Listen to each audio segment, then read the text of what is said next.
स्वामी चरित्र सारामृत अध्याय 4.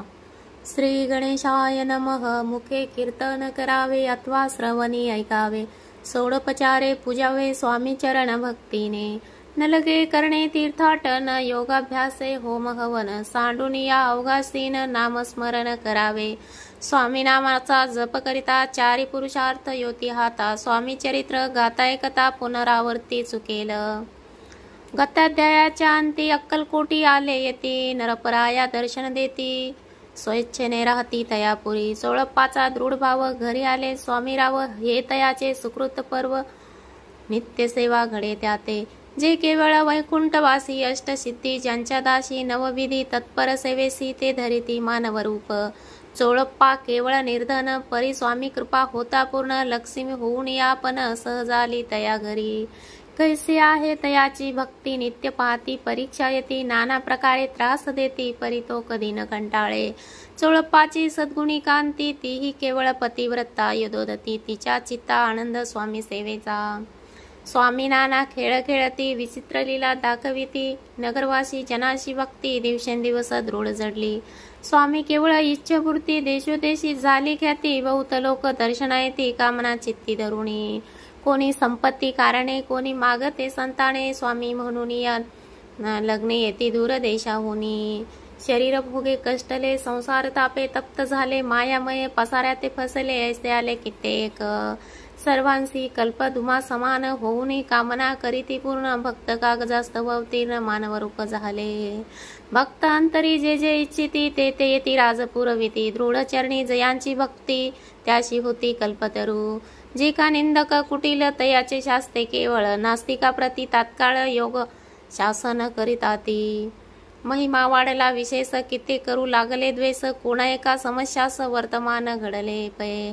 कोणी दोन संन्यासी आले अक्कलकोटासी, हसून या म्हणती जनासी, ढोंगियाच्या नादी लागला. हा स्वामी नवे ढोंगी, जो नाना भोग भोगी. साधू लक्षणे यांच्या अंगी, कोणतीही वसवसे. वस्तसे काय तुम्हा वेड लागले, वंदिता ढोग्यांची पाऊले. यात स्वार्थ ना परमार्थ मिळे, फसला तुम्ही अवघे. ऐसे तयाचे निंदिले, स्वामी समर्थान अंतिरे जाणिले. तेव्हा ते भेटीसे आले, तेव्हा केले नवले एक.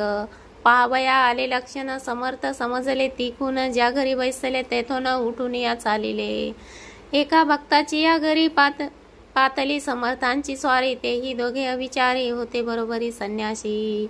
तेथे या तिन्ही मूर्ती बैसविल्या भक्ते पाटावरती. श्री स्वामी आपुल्या चित्ती, चमत्कार म्हणती करू आता. दर्शनेच्छू जन असंख्यात, पातले तेथे क्षणार्धात. समाज दाटला बहुत, एकच गर्दी झाली. दर्शन घेऊन चरणांचे मंगल नाव गर्जवितांचे, हेतुपूर व्हावे मनीचे म्हणून या विनवती. कोणी द्रव्य पुढे ठेविती, कोणी फळे समर्पिती. नाना वस्तू अर्पण करीती, नाही मित्ती तयांचे. कोणी नवसाते करीती, कोणी अनुनिया देती. कोणी काही संकल्प करीती, चरण पूजिती आनंदे. संन्याशी कौतुक पाहती, मना माझी आश्चर्य करीती. क्षण एक तटस्थ होती, भैरभाव विसरुणी. क्षण एक कळता सत्संगती, तत्काळ पालटेती कोमती. म्हणून कवी वर्णिताती संत महिमा विशेष. स्वामी पुढे जे जे पदार्थ पडले होते असंख्यात, ते निज हस्ते समर्थ संन्यासापुढे लोटिली. पाणी सुटले तयांच्या मुखासी, म्हणती यच्छेत मिळेल खावयासी. आज सारा दिवस उपवासी, जीवा मुचा कळवळला. मोडली जनांची गर्दी, तो येऊन सेवे करी. संन्यासापुढल्या नानापरी वस्तू नेऊ लागले. तेव्हा एका क्षणार्धात द्रव्याधिक सारेनेत, संन्याशी मनी झुरत व्याकुळ होत भुकेने. समर्थांनी त्या दिवशी स्पर्श न केला अन्न दकाशी. सूर्य जाता अस्तक चलाशी, तेथून या उठले. दोघे संन्याशी त्या दिवशी राहिले केवळ उपवासी. रात्र होता तयांशी, अन्नोदक वर्ज असे. जे पातले करू छळना, ज्यांची झाली विटंबना. दंडावया कुस्तीत जना, अवतरले यतिवर्य. त्यांच्या चरणी त्यांची भक्ती, त्यांचे मनोरथ पूर्वीती. पसरली ऐशी जगी ऐशी ख्याती, लीला ज्यांची विचित्र. श्रीपाद वल्लभ भक्ती, कलियुगी वाढेल निश्चिती. ज्यांचा अवतार स्वामी यती, वर्णी किती विष्णुदास. इति श्री स्वामी चरित्र सारामृत. नाना पाकृत कथा संमत, सदा परी सोत प्रेमळ. भक्त चतुर्दाय गोडहा. श्री स्वामी चरणार्स्तुते. श्री शंभो. श्री स्वामी समर्थ. जय जय स्वामी समर्थ.